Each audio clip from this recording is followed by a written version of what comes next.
ಜನವರಿ 1, 2025 ಕರ್ನಾಟಕ ಸರ್ಕಾರ BPL ಮತ್ತು Antyodaya ration ಕಾರ್ಡ್ದಾರರಿಗೆ 5 ಹೊಸ ರೂಲ್ಸ್ಗಳನ್ನು ಜಾರಿ ಮಾಡ್ತಿದೆ. ಈ 5 ರೂಲ್ಸ್ಗಳು ಜನವರಿ 1ರಿಂದ ಅಂದರೆ ಹೊಸ ವರ್ಷದಿಂದ ಅಪ್ಲೈ ಆಗ್ತಿದ್ದಾವೆ.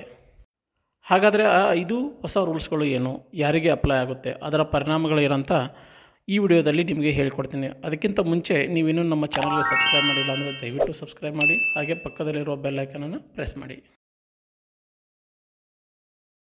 ಮೊದಲನೆಯ ರೂಲ್ ಏನಂದರೆ ವಾರ್ಷಿಕ ಆದಾಯದಲ್ಲಿ ಅಂದರೆ ಎನ್ಯುವಲ್ ಇನ್ಕಮ್ನಲ್ಲಿ ಬದಲಾವಣೆಯಾಗಿದೆ.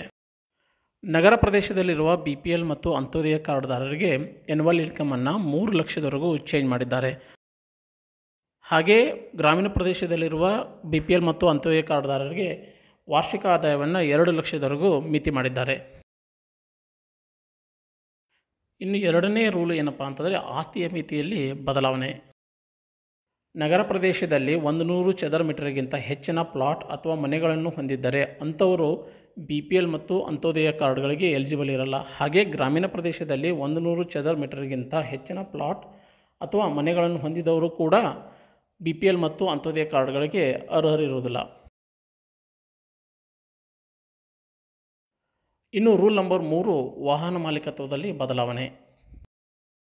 ಇಲ್ಲಿ ಏನು ಬದಲಾವಣೆ ಆಗಿದೆ ಅಂದರೆ ನಗರ ಪ್ರದೇಶದಲ್ಲಿ ಅಂದರೆ ಸಿಟಿಯಲ್ಲಿ ಇರುವಂಥವರು 4 ಚಕ್ರದ ವಾಹನಗಳನ್ನು ಹೊಂದಿದ್ದಾರೆ ಅಂಥವರು BPL ಮತ್ತು ಅಂತ್ಯೋದಯ ಕಾರ್ಡ್ಗಳಿಗೆ ಅರ್ಹರಿರುವುದಿಲ್ಲ. ಹಾಗೆ ಗ್ರಾಮೀಣ ಪ್ರದೇಶದಲ್ಲಿ ಇರುವವರು ಕೂಡ 4 ಚಕ್ರದ ಅಂದರೆ 4 ವೀಲರ್ ಗಾಡಿಗಳನ್ನು ಹೊಂದಿದ್ದಾರೆ ಅಂಥವರು ಕೂಡ BPL ಮತ್ತು ಅಂತ್ಯೋದಯ ಕಾರ್ಡ್ಗಳಿಗೆ ಎಲಿಜಿಬಲ್ ಇರುವುದಿಲ್ಲ. ಇನ್ನು 4ನೇ ರೂಲ್ ಏನಂತಂದರೆ ಪಡಿತರದಲ್ಲಿ ಬದಲಾವಣೆ. ಹೌದು, ಹೊಸ ವರ್ಷದಿಂದ ಪಡಿತರದಲ್ಲಿ ಬದಲಾವಣೆ ಆಗ್ತಿದೆ. ಮುಂಚೆ BPL ಕಾರ್ಡ್ದಾರರಿಗೆ 3 kg ಅಕ್ಕಿ ಮತ್ತು 2 kg ಗೋಧಿ ಕೊಡ್ತಾ ಇದ್ದರು. ಆದರೆ ಇನ್ಮೇಲೆ ಜನವರಿ 1ರಿಂದ ಅಂದರೆ ಹೊಸ ವರ್ಷದಿಂದ 2.5 kg ಅಕ್ಕಿ ಮತ್ತು 2 kg ಗೋಧಿ ಕೊಡ್ತಾರೆ. ಅಕ್ಕಿಯಲ್ಲಿ ಅರ್ಧ ಕಿಲೋವನ್ನು ಕಡಿತ ಮಾಡಿದ್ದಾರೆ. ಅದೇ ರೀತಿ ಅಂತ್ಯೋದಯ ಕಾರ್ಡ್ದಾರರಿಗೂ ಪಡಿತರದಲ್ಲಿ ಬದಲಾವಣೆ ಆಗ್ತಿದೆ. ಮೊದಲು 14 kg ಗೋಧಿ 21 kg ಅಕ್ಕಿ ಕೊಡ್ತಾ ಇದ್ದರು. ಆದರೆ ಇನ್ಮೇಲೆ ಅಂದರೆ ಹೊಸ ವರ್ಷದಿಂದ 18 kg ಅಕ್ಕಿ 17 kg ಗೋಧಿ ಕೊಡುತ್ತಾರೆ. ಇನ್ನು ಕಡೆಯದಾಗಿ 5ನೇ ಕಂಡೀಷನ್. ಹೌದು, ಕಡೆಯ ರೂಲ್ಸ್ ವೆರಿ ಇಂಪಾರ್ಟೆಂಟ್ ಅಪ್ಡೇಟ್ ಆಗಿದೆ. ಅದೇನಪ್ಪ ಅಂದರೆ ನೀವು ನಿಮ್ಮ ರೇಷನ್ ಕಾರ್ಡ್ಗೆ KYC ಮಾಡಿಸಬೇಕು. ಅಂದರೆ ರೇಷನ್ ಕಾರ್ಡಿನಲ್ಲಿರುವ ಪ್ರತಿಯೊಬ್ಬ ಕುಟುಂಬ ಸದಸ್ಯರು ಅವರು ತಮ್ಮ KYCಯನ್ನು ಮಾಡಿಸಬೇಕು. ಅಂದರೆ ಆಧಾರ್ ಕಾರ್ಡನ್ನು ರೇಷನ್ ಕಾರ್ಡ್ಗೆ ಲಿಂಕ್ ಮಾಡಬೇಕು. ಈ ಥರ ಮಾಡಲಿಲ್ಲ ಅಂದರೆ ನಿಮ್ಮ ರೇಷನ್ ಕಾರ್ಡ್ ಬಂದಾಗುವ ಚಾನ್ಸ್ ಇದೆ.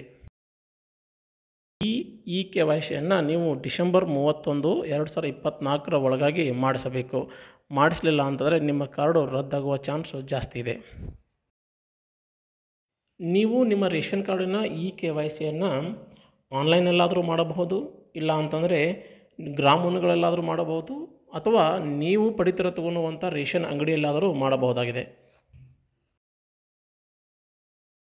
ಓಕೆ ಫ್ರೆಂಡ್ಸ್, ಈ ಮಾಹಿತಿ ನಿಮಗೆ ಇಷ್ಟವಾಗಿದೆ ಅಂತ ಅನ್ಕೋತೀನಿ.